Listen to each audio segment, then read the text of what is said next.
Buongiorno, benvenuti alla TG Sicilia. Le principali notizie. Tornato il sole, località turistiche verso il tutto esaurito. La Sicilia si prepara a un fine settimana e al ponte del 1° maggio di nuovo con il bel tempo. Regione, dopo il caso delle spese fuori misura alla mostra del cinema a Cannes, scoppia lo scandalo dello sperpero legato al progetto Sea Sicily. La Regione rischia un buco di quasi 22 milioni. Sempre più seria la crisi idrica con gli invasi semivuoti, il razionamento sarà una misura necessaria. Cateno De Luca, il sindaco di Messina Basile, a Torre Faro alla testa di una manifestazione contro il ponte sullo Stretto. Per finanziarlo, sostengono, la Sicilia subirà lo scippo di 1 miliardo e 600 milioni. Catania, la 13enne vittima dello stupro di gruppo alla Villa Bellini ha confermato l'orrore subito dal branco dei 7 giovani di origine egiziana. Mercati agroalimentari Massa e Comune di Catania insieme per fronteggiare l'emergenza discariche. Dopo la bonifica la zona resta pulita grazie anche alla videosorveglianza. Max Gazzè incanta Cireale e apre la festa dei fiori, accompagnato dalla Calabria Orchestra, ha presentato i suoi successi con contaminazioni e suoni della tradizione della nostra regione. Calcio, vigilia di campionato per le siciliane. In Serie B i rosanero contro la Reggiana puntano a ritrovare la vittoria. In Serie C per il Catania al Massimino sfida verità con il Benevento. Trasferta a Monopoli per il Messina.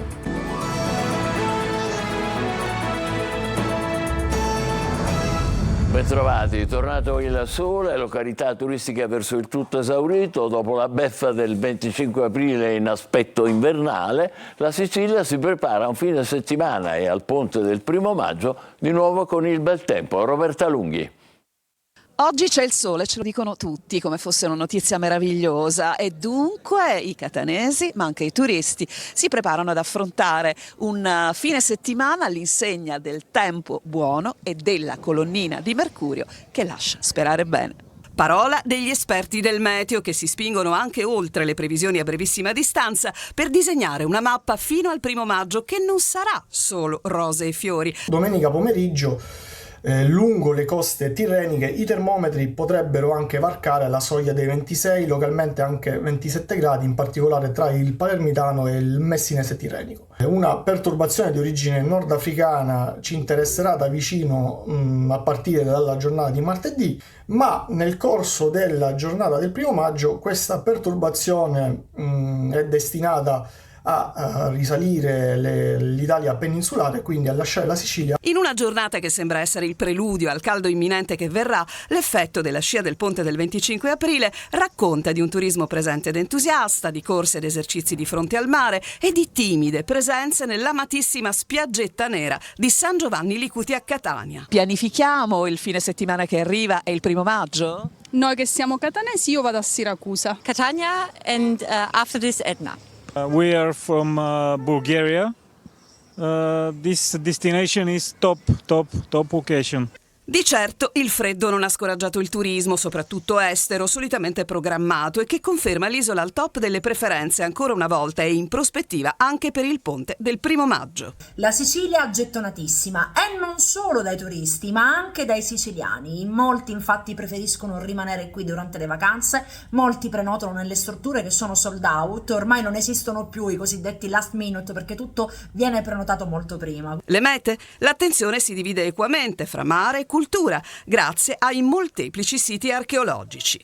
Fra tutti poi c'è chi si accontenta di stare sulla propria panchina preferita, a guardare il mare e respirarne il profumo, ma guai a dire che si tratta di poca cosa. Il costume di sotto sembri. Ce l'ha anche adesso il costume? Ce l'ho di sotto che ho messo. Non si sa mai. Anche ricambio mi porto ogni volta. Regione Sicilia, dopo il caso delle spese fuori misura alla mostra del cinema a Cannes, scoppia ora lo scandalo dello sperpero di denaro legato al progetto Sea Sicily.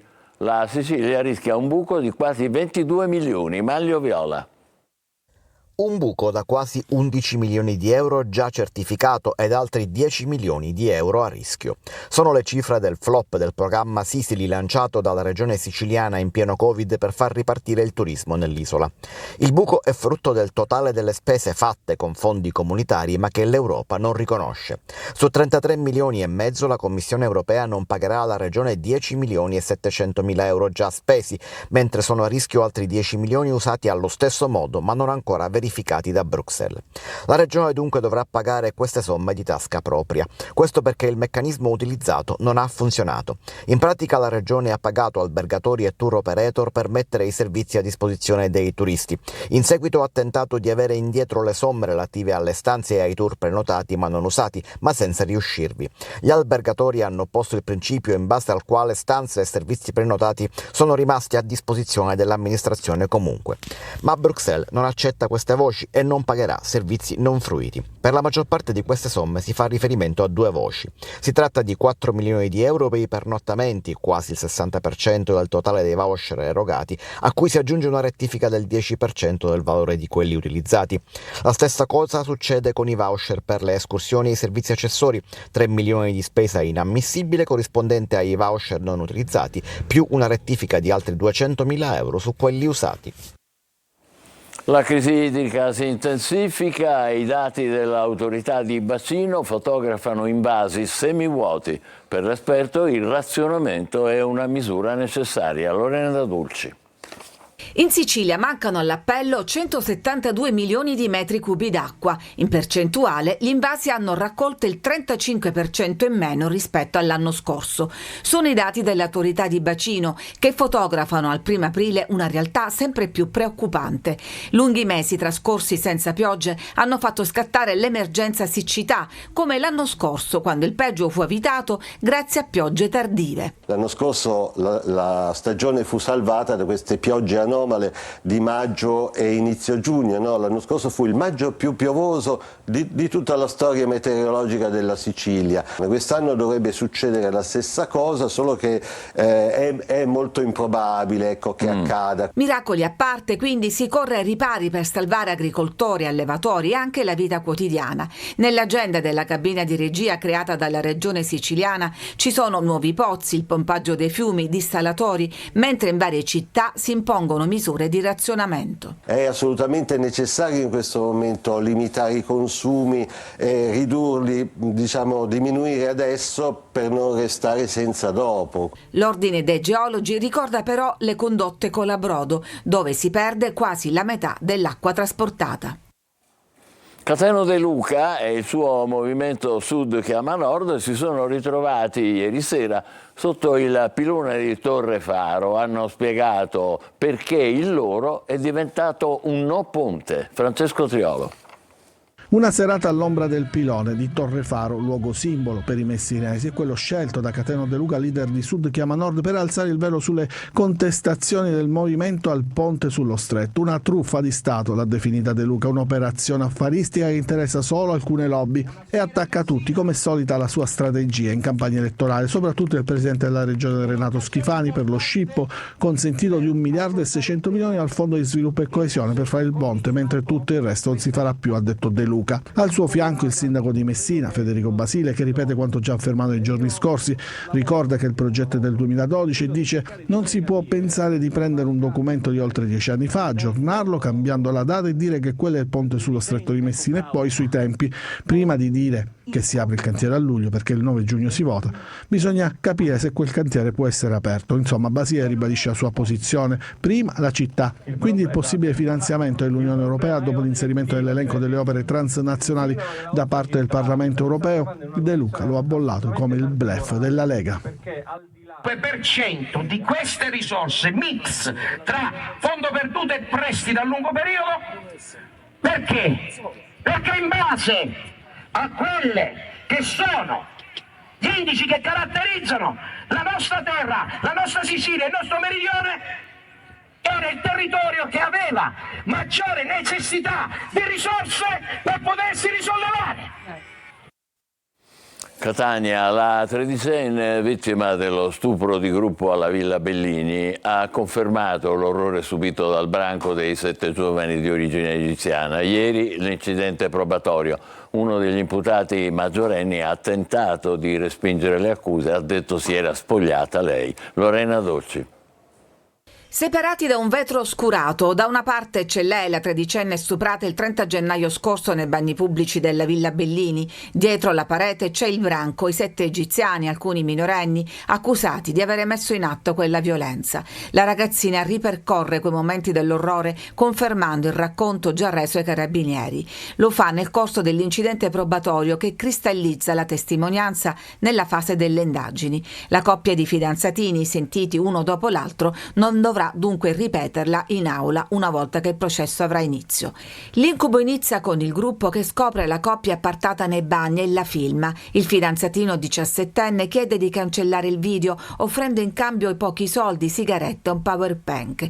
Poi la violenza vera e propria da parte di 2 egiziani. Dietro la porta chiusa del bagno, tenuto fermo a forza, c'è il fidanzatino. C'è chi lo picchia e chi vuole partecipare allo spettacolo. Esce uno, entra l'altro. Quell'attimo di distrazione e la fuga, la denuncia, gli arresti. Dicevo basta, chiedevo di smetterla, ma non riusciva a urlare, ha ribadito la ragazza. Contro queste parole uno degli indagati ha voluto fornire la sua versione. Lei era consenziente, si è spogliata, si è offerta lei per prima. Fondamentale sarà il racconto del fidanzatino difeso dall'avvocato Eleonora Baratta e dichiarato in grado di testimoniare dopo la richiesta di una perizia sulle sue condizioni psicofisiche causate da precedenti traumi. Adesso si attende la decisione del GIP sui 7 indagati, tutti detenuti e accusati di stupro di gruppo. Un 31enne è stato arrestato nel Catanese per maltrattamenti in famiglia dai carabinieri intervenuti dopo la richiesta di aiuto della madre che era stata minacciata di morte dal figlio. La donna ha raccontato dell'ennesima reazione violenta del giovane dopo il suo rifiuto di dargli dei soldi. I militari hanno trovato e sequestrato 2 coltelli da cucina e un bastone di legno con una impugnatura di gomma. Mercati agroalimentari MAS e Comune di Catania insieme per fronteggiare l'emergenza di scariche. L'uno bonifica, l'altro mantiene le aree ripulite. Ecco com'è cambiata la situazione. Tonino De Mana. Uno bonifica, l'altro preserva. La sinergia tra MAS e Comune di Catania porta ad un primo risultato tangibile e sotto gli occhi di tutti, con una strada letteralmente ricoperta di rifiuti finalmente ripulita, dove adesso, grazie ad un sofisticato sistema di videosorveglianza, non si scorge neanche una carta. L'immagine che vedete è stata girata alla stampa dai vertici del MAS in un incontro a cui hanno partecipato il sindaco Trantino, l'assessore all'ecologia Tomarchio e numerosi operatori del mercato agroalimentare. Oggi quella distesa di chilometri e chilometri di rifiuti a ridosso della SP70 in via Passo del Fico è tornata ad assumere le normali sembianze di una strada, a testimonianza che la prevenzione e la repressione funzionano sempre. Questa è la dimostrazione che quando uno fa il sistema poi i risultati li porta sempre a casa. Noi abbiamo chiesto la disponibilità all'amministrazione comunale, vammi a bonificare quest'area, me la prendo in custodia io, ti metto le telecamere, li vado a collegare con i vigili urbani, il risultato è che dopo 2 mesi non troviamo più nemmeno un sacchetto di spazzatura. Sulla stessa lunghezza d'onda l'assessore Tomarchio. Questa è un'operazione già conclusa. Il messaggio positivo è la sinergia tra i 2 enti, tra il MAS e il Comune di Catania. Un intervento molto atteso, anche perché si erano verificati incendi, deturpazioni varie dei solidi incivili. Invece abbiamo bonificato, ma non ci siamo fermati lì. Abbiamo cercato di risolvere in modo strutturale il problema. Poi l'appello. Porre un po' più di attenzione, in fondo è casa nostra. L'incontro ha gettato le basi sul rilancio della zona che necessita di ulteriori interventi strutturali, in arrivo fondi PNRR per la cronica mancanza di acqua e di illuminazione in un tratto da Bicocca a Contrada Iungetto, totalmente al buio e spesso teatro di gravi incidenti stradali.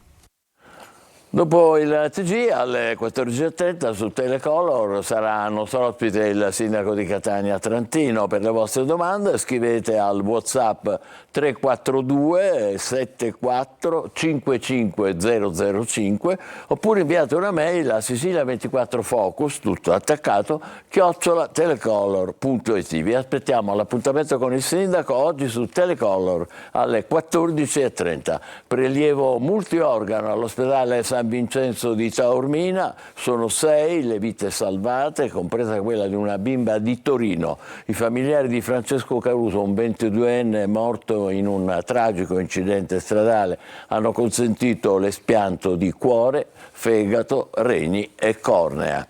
Restiamo a Catania. A quasi un mese dall'incendio doloso che ha distrutto il bar del lungomare, gli investigatori sono vicini a una svolta. Pochi dettagli che mancano per definire movente e responsabile. Roberta Lunghi. Lungomare di Catania, 24 giorni dopo la deflagrazione, l'incendio che ha colpito e distrutto il bar Cioccolato Caffè e che contestualmente ha creato gravi danni al palazzo soprastante dove si stanno effettuando dei lavori di ristrutturazione. E 24 giorni dopo gli investigatori della squadra mobile di Catania sarebbero vicinissimi a una svolta per l'incendio, la cui matrice era subito risultata dolosa a seguito dei rilievi e dell'informativa dei vigili del fuoco. L'interesse degli inquirenti si era sin dalle prime battute concentrato sulla figura del proprietario del locale distrutto, Alfio Leone, che quella mattina alle 5 all'atto dell'esplosione si trovava all'interno. Unitamente all'esame delle telecamere di sorveglianza che avrebbero fornito elementi utili alle indagini e le dichiarazioni di alcuni abitanti della zona, di fondamentale importanza la possibilità di sentire proprio Leone. L'uomo, dopo alcuni giorni in rianimazione all'ospedale Cannizzaro per i gravi esiti dell'esalazione dei fumi, è stato ascoltato, ma al momento nessun nome risulta iscritto nel registro degli indagati. Sembra comunque a un passo la definizione di movente e responsabile dello scoppio, mentre l'area interessata risulta transennata con i lavori della ditta che stava occupandosi della ristrutturazione della palazzina al momento fermi. La febbre del gioco d'azzardo, si sa, è in crescita tra i più giovani e gli over 65. Ad Agrigento è inaugurato un centro di ascolto per persone con problemi di ludopatia, appunto, e sovraindebitamento. Davide Sardo.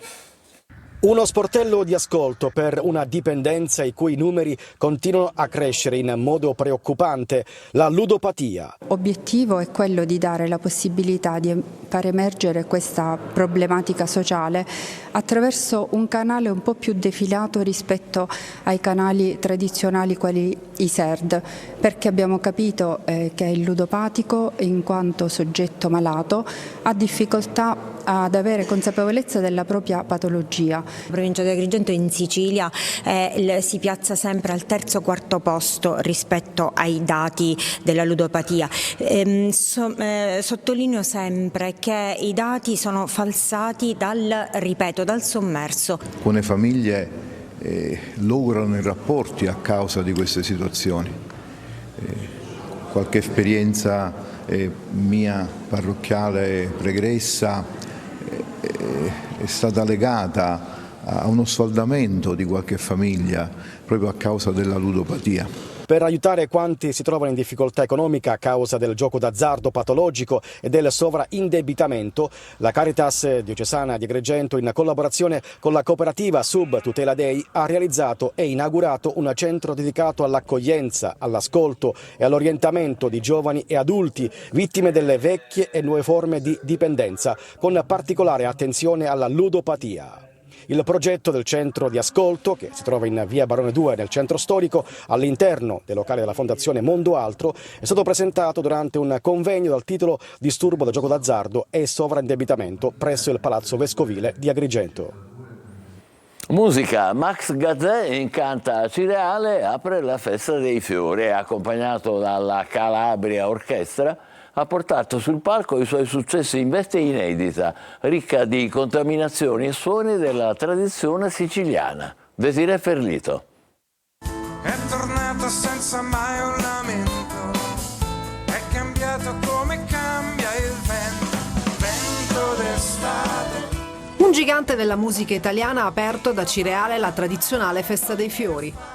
Max Gazzè si è esibito in Piazza Duomo nel suo riuscitissimo spettacolo Musica e Loci in compagnia della Calabria Orchestra.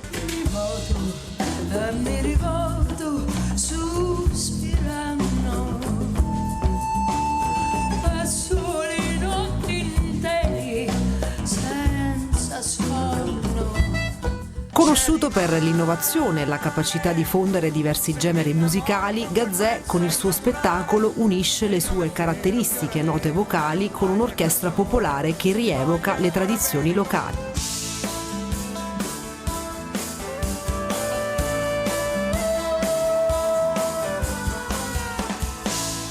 L'artista ha portato sul palco le sue canzoni in una veste inedita, piena di colori e suoni tipici della tradizione siciliana.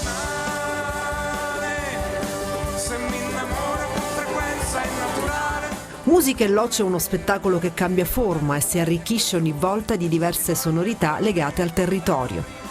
Lo spettacolo vive di contaminazioni e suggestioni ogni volta diverse. Percussioni, tamburelli, violini e chitarre si sono fusi ieri ad Acireale con le sonorità di Gazzè, incantando il pubblico presente.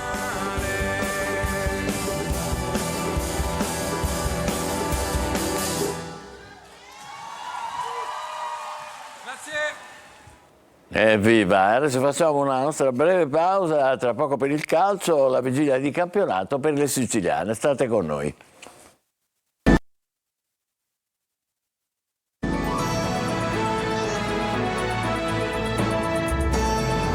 Riprendiamo con il calcio, vigilia di campionato per il Palermo che domani alla Barbera sfiderà la Reggiana di Nesta. Dubbi a centrocampo per Mignani. In avanti si va verso la conferma del tandem Brunori-Mancuso. Marco Gullà.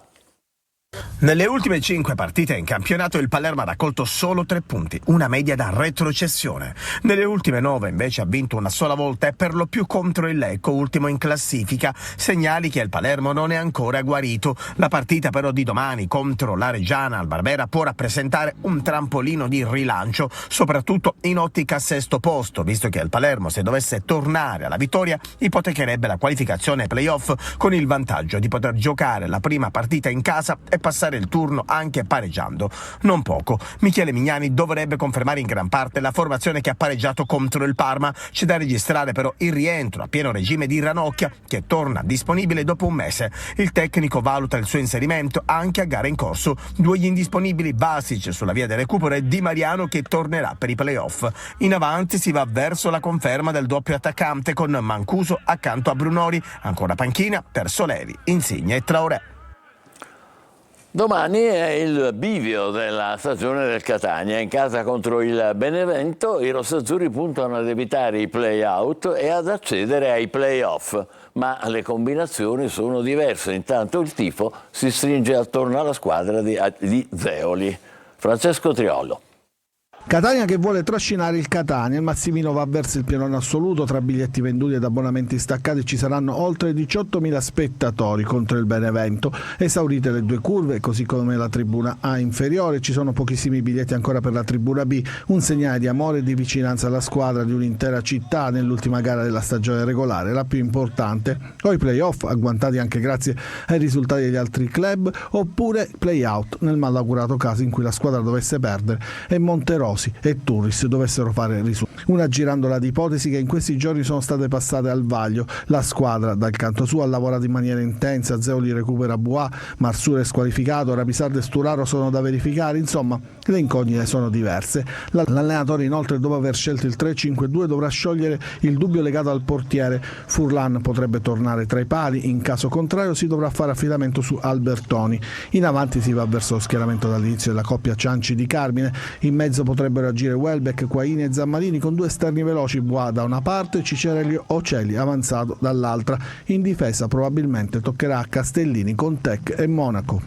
È inutile girarci intorno, domani sarà una partita, nella partita ci saranno tante situazioni emotive, e vedendo la classifica e la squadra invece deve rimanere concentrata solo sulla partita, chi parte dall'inizio,